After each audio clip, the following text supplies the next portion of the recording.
Road to Parliament one-on-one with a man who wants to unseat Zanetor Rawlings. The new Patriotic Party's Prince Appiah Deborah is gunning for the Korle Klottey seat. That conversation is up next.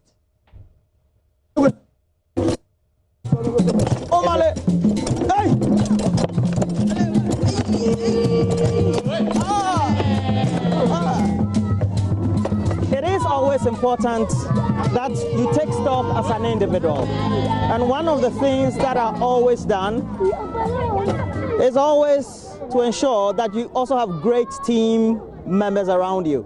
And one of the things that the Member of Parliament for the MPP for this area, Prince Appiah Deborah, has been able to do is to get the right caliber of party members, executives and supporters to be with him. A key question is who will be able to sacrifice for his campaign, as he knows that his opponent also has some support on the other side. But if you have a great interaction with his team members, executives of the party in the constituency, as well as some notable residents, you would have great insight into how far his work to ensure that he's able to get into their minds.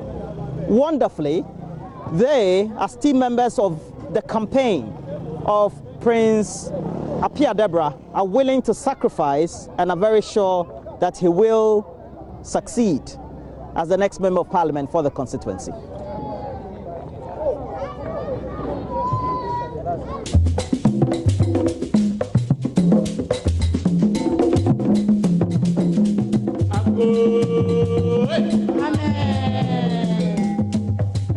Now, Mr. Appiah Deborah, you told me that the community is on your heart. Now you take the people of the community deeply into your heart. You say exactly. Again. But look, we do know that the people of the constituency, indeed, like communities like Osu, where we currently are, you've brought us here, have some of the biggest concerns as far as living in a very cosmopolitan Accra. But that's a big issue or a big hurdle that you have to Exactly. Look at the Klottey Lagoon. Just behind you is the Klottey Lagoon.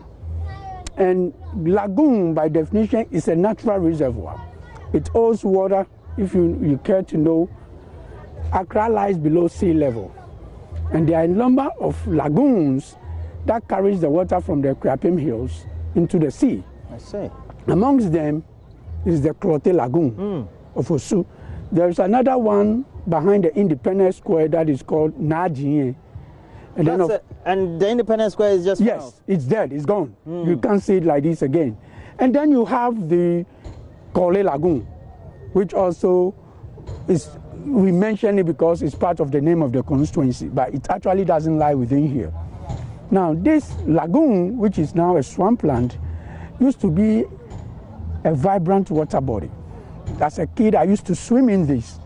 You can't even walk in this. There's nothing pleasant about the Klottey Lagoon as it stands now.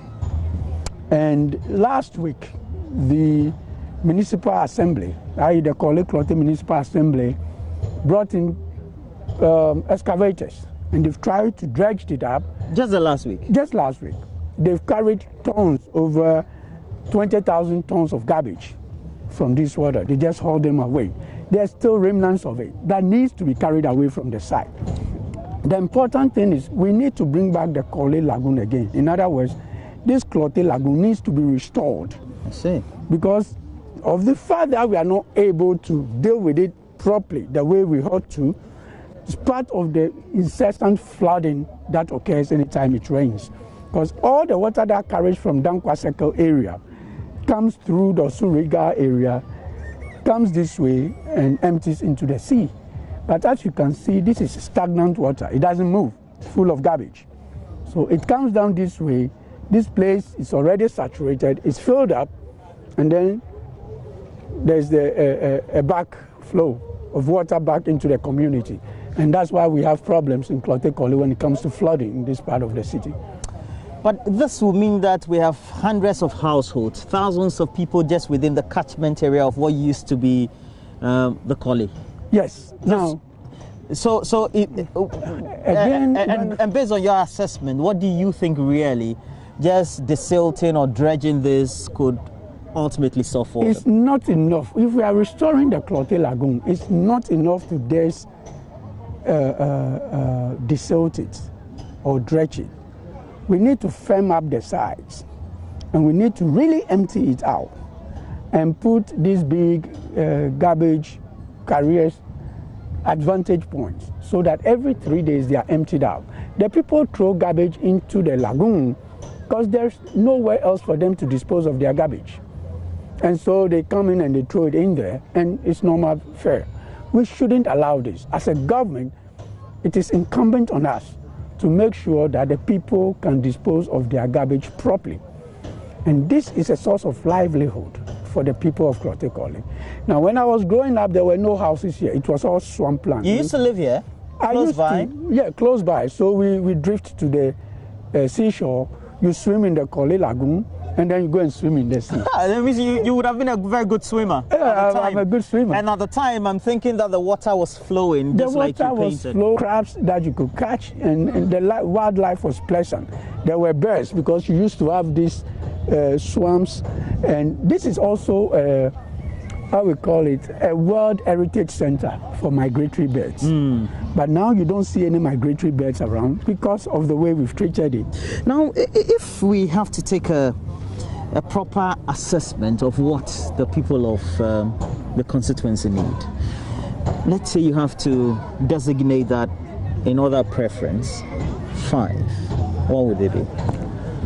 5 in order of preference. I'll go first with education. Then 2, I'll go with sanitation. And this falls squarely within the area of sanitation. Then 3, ecological restoration. And then 4, cultural education. And 5, sports. Now, if we go into the details, you realize that they intersect at various points. But education is key. And then the ecological factor, the Collie Lagoon restoration, the Najin restoration, the Clote, this is the Clote, the Collie restoration. These all impact the quality of life in Accra. And it's important to take it as a national issue. Of course, this is in Clote Collie, so we will talk about it. But these has national ramifications, because this will serve as a buffer against the flooding that we experience every year. And we want to take it up that way. Now, somebody will say, you're a typical politician. Okay. But the point is, you grew up wanting to aspire to be Member of Parliament. Yes. So you may have honed your skills either within the party or in your formative years. And you've told us earlier how you came into being as a politician. This is all political talk. If I was a resident, I would say. What would you say to that? Will be your response? Yes, that's why our motto is New Direction. We want to redirect the energies and the focus of the people to using politics as an instrument of change. I'm a lawyer, I'm an accountant, so sometimes I like to do the cost-benefit analysis. Now, I think it was Lenin, Vladimir Lenin, who was the first child of the USSR, who made the point that politics is the most vocal expression of economics. So yes, this is politics, but for me, it's also economics. If we're able to do these 5 things that I mentioned, that you asked me to order in my preference for the people of Clote Collie, it will revamp the local economy. It will bring back the fishing. Now, just across the street over there, we used to have what we call the heist company, where the fisher folks, after coming with a bumper harvest, will send it to the heist company for the fish to be stored. So there's always abundance of fish. It mitigates against the up and downs of the fishing season, where at one time you have a bumper harvest and at another time you have a lean season. So what we need to do is to be able to improve the livelihood of the people here through ecological restoration, through cultural education, so that their skills and their well-being can be enhanced. And we don't want to politicize that. But that said, we won't be able to obtain political power, to get a seat at the table so that we can really advocate for what the people need here. And that is what is sorely missing. Since the Fourth Republic started, you've only had a member of parliament who is of the MPP stock at the time. Yeah. And Honorable Nyadumante. And we owe a lot of gratitude to him, because if you cast your mind back, and it's not long ago, he was the MP from 2000 to 2008. If you cast your mind back, there was no flooding in the Odo for the all 8 years that he was the MP. There was no flooding. I mean, you can fact check that. There was no flooding. And what did he do? He was mainly from Adabraka, and he understood the problems there. So there was constant dredging of the Odo drain, which is 18 feet deep, but it's mostly filled with sand and silt. So they make sure they cleared it all the times, and they made pathways for the drains to empty into the Odo drain so that there's always movement. Water must flow. Water is not supposed to sit. Water must flow, and that is what is sorely lacking here. And we want to pick a page from his book and be able to create a model that will be repeatable here and at the Odo River. From what you talk about, it means that it is the flooding situation that has now engulfed a community which used to be the lights of Old Accra. The light of the country. Okay, now this river, this Kololi Lagoon, goes this way. Now, if we go a little left, you see the Christian Ball Castle. It was beautiful scenery. See pristine water moving in, mixed with the sea just behind the Christian Ball Castle. And it's so refreshing to come around and enjoy the scenery and swim in the Cloté Lagoon and swim in the sea. So these are some of the things we intend to revisit. I'm normally filled with nostalgia when I'm talking about this, and therefore it is very important that we take the bull by the horn so that we can solve the problem once and for all. And I'm just reading something from the internet. You said that what the people need in my constituency is to ensure that we improve their livelihoods and provide them with proper drains and create the atmosphere for them to continue their trade and then also their livelihoods. Exactly. But I do know it is your government, the government led by Nana Addo Dankwa Akufo-Addo, who is in power. Exactly. So everything should come on the silver platter. It doesn't come that easily. And I can vouch, I can say that the movement towards the attainment of municipal status for Cloté Koli or Koli Cloté was bipartisan. When we had that movement, all the people in there were indigenes who did not identify themselves as NDC or NPP. We just came together. We had in the Honorable Gashon, who is the assemblyman here. We had in Belmingo. We had myself. We have the man who is now the MCE, Honorable Nyaje Tawia. We were all there, and we brainstormed about the need, the utmost importance for a municipal assembly for Cloté Koli, separate from the AMA, because we realized they weren't paying too much attention to Osu. The assumption is that Osu is okay, and they collect the revenue from this side of Osu, whilst ignoring where the people actually live and sleep. And that was the motive behind the movement for the attainment of municipal status for Osu. We are going to continue in the same bipartisan approach. And now, mind you, Cloté Koli Municipal Assembly is only 1 year old. And we are putting in the establishment documents and the foundation, as it were, to be able to tackle these things comprehensively. And we intend to continue with that. And that is why it's so important that you have somebody in there who understands the agenda and the purpose for the creation of the Cloté Koli Municipal Assembly. I do know one thing, that in preceding your primaries for the MPP, for the constituency, you were tagged in the media as Osu boy. Why? It's a moniker that came out of the primary. I did not call myself an Osu boy. My opponent at the time, my good friend Ari Kwoti, is from Adabraka. And I didn't know, because we ran on the ticket of unity. And I called myself Unifier at the time. It turns out that they were calling him the Adabraka boy and they were calling me the Osu boy. So it was on the day we had the primaries that I think Pfizer, who is the Assistant Secretary for the constituency, said that, oh, it's obvious the Osu boy is going to win. And that is where the name Osu boy came from. I'm now proud to call myself an Osu boy because I'm passionate about what happens here. But the constituency is bigger than Osu. It includes Asalom Down, it includes Adabraka and Tudu.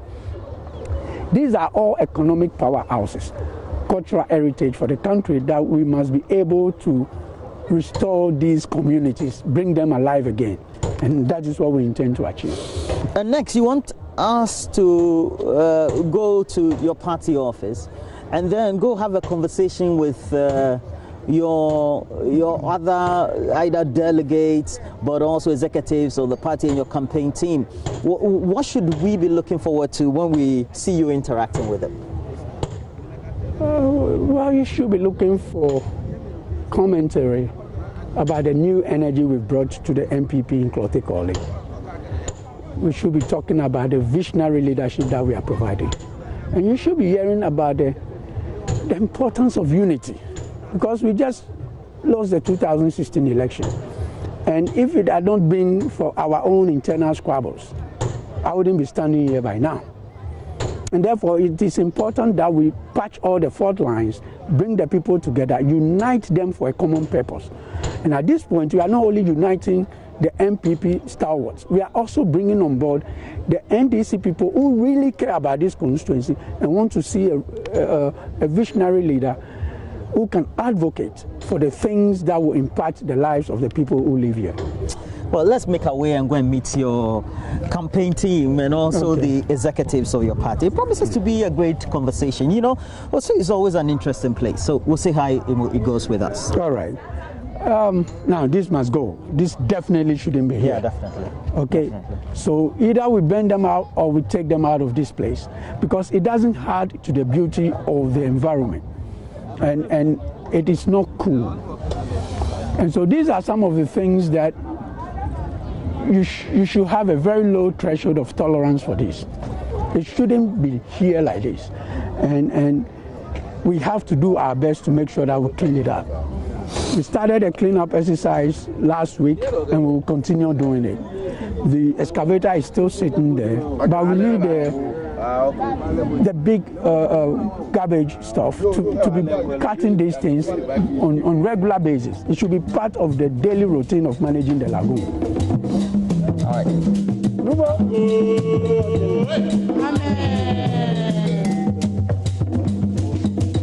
Amen.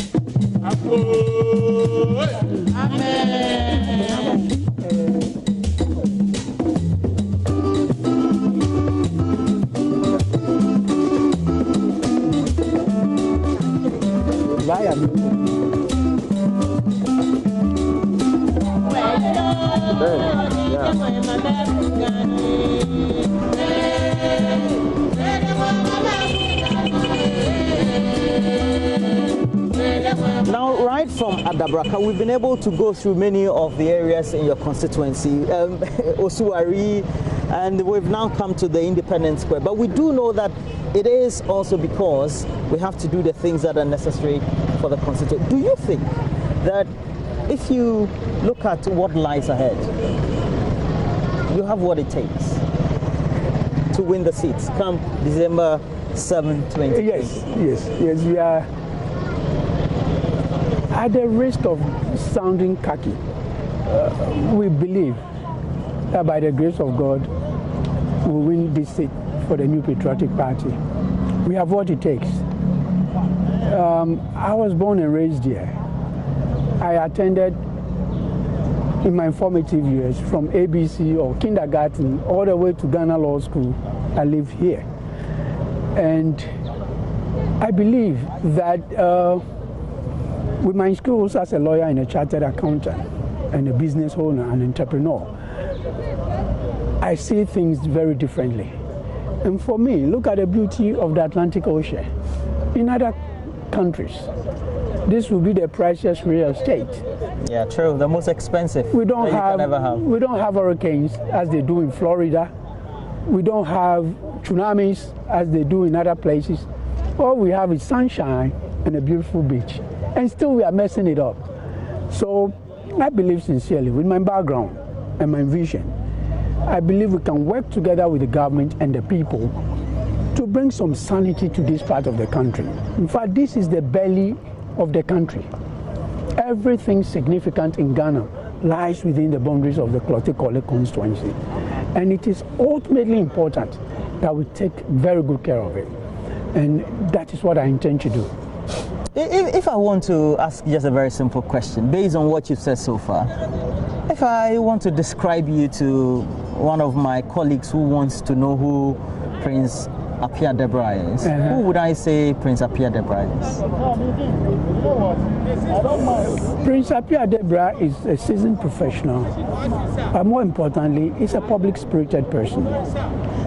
We wouldn't be doing this if we don't believe in the innate genuineness of the Ghanaian. And we believe that it's about time that we contribute our little bit to the development of Ghana. And I've become a fond proponent of the stupidity theory. It's a theory propounded by Carlo Cipolla. He's an Italian economist. He propounded a theory in 1976. He died in the year 2000. And it makes a lot of sense if you looked at it. 5 simple principles. First, there's an abundance of stupid people. 2, you don't underestimate the power of a stupid person. So a rational person underestimates the stupid person at his own risk. 3, it answers the question of who's a stupid person. A stupid person is somebody who does things that is not beneficial to himself, but he still continues to do it because he thinks it's hurting the other person. 4, for the rational person to function, he must work harder than the stupid person.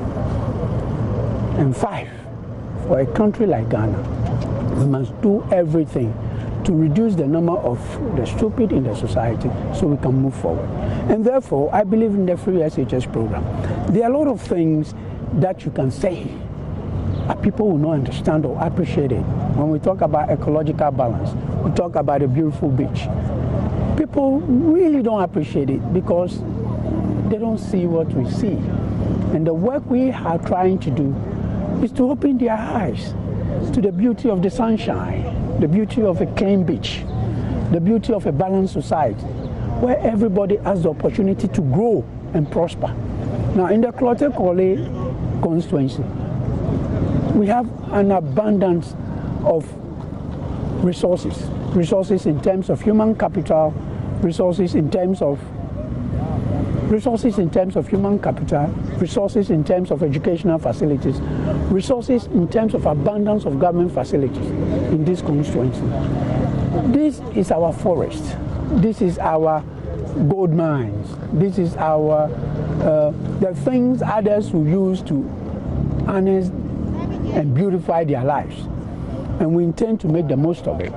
So, with the help of God and with the belief we have in God, we believe we can bring all the people of Osu together, bring all the people of Adabraka together, bring all the people of Asalam down together, bring all the people of Tutu together to harness our creative energies and talents in education, in skills training, in sports, to make sure that we also enjoy the endowments of our Creator, which is to have a good living, a good life. And that is the image of a Klote-Kole that I see. I see growing up here, and when you tell people, they are amazed.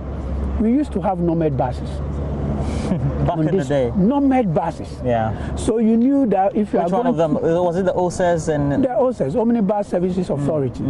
We have covered bus stops with Kofi Adeka playing Ghana Muntie in there, giving you the news whilst you are waiting for the bus. And those are the days you want to see? The schedule was there. So you knew when 6A was coming, 7A was coming, 6B was coming, 24, 36. And they have designated stops. with conductors standing at the door of the bus. If you are in a school uniform, you ride free. The only condition is that if you saw an elderly person, you stand for them to sit down. We used to go to Kingsway, we used to go to Glamour Store, we used to go to Ghana House during our days. Those times we call them our days. The last day of the school we call our day. And you go there and you had Ashino chocolates, the chocolate decorated with beads. And then you have the Piccadilly biscuit that we used to make sounds with. And then you saw Father Christmas, i.e. Santa Claus. These were things of old that we enjoyed as youth in the country, in this very country. The schools I attended, public schools all the same, but there was a clinic nearby where you get your teeth cleaned every month or every 3 months. At least once in the term you get your teeth cleaned. Your nails are checked. And they march you to those children's library where you pick a book, read it, give the teacher a review before you return it back to the library. Yeah. It gave us the opportunity to enjoy life, to grow, and to become who we are today. Not to leave out the influence of the missionaries and the missionary schools dotted along the coast of Osuhia. So these are the things we speak about with nostalgia, and we believe it's one of the best things a government can do for its people. These are what we call in economics collective goods, and the abundance of them ensures the prosperity of the people. And therefore, free universal basic education is in order for me. Now free SHS is in order for me. A good, reliable public transport system, which is time-bound and decent, is in order. Yeah. A good national health insurance scheme, like we do at the National Health Insurance Scheme, where I worked when I was the chief internal auditor. So these things for me are really the wheels that should move our country, and we shouldn't politicize them.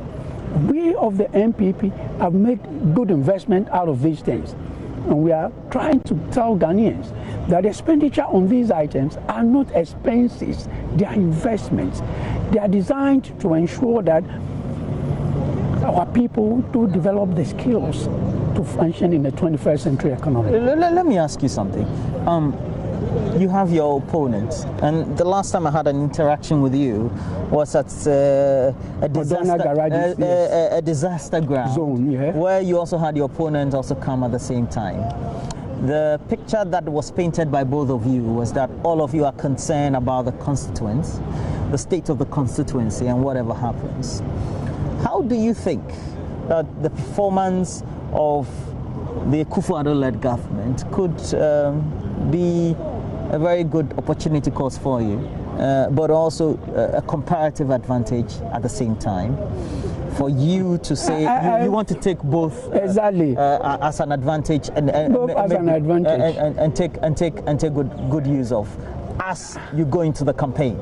I think I'm here today because I believe in the Akufo-Addo-led government, and I'm trying to ride on the wings of a good horse. He's done extremely well, even under COVID. And we don't want to trifle with the achievement of this government and the hope that it inspires in Ghanaians.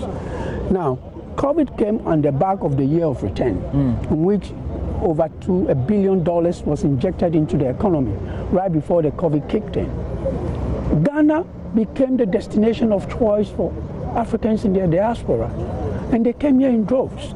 When you go to the Art Center, which happens to be part of this constituency, people were selling as much as 8,000 cedis a day.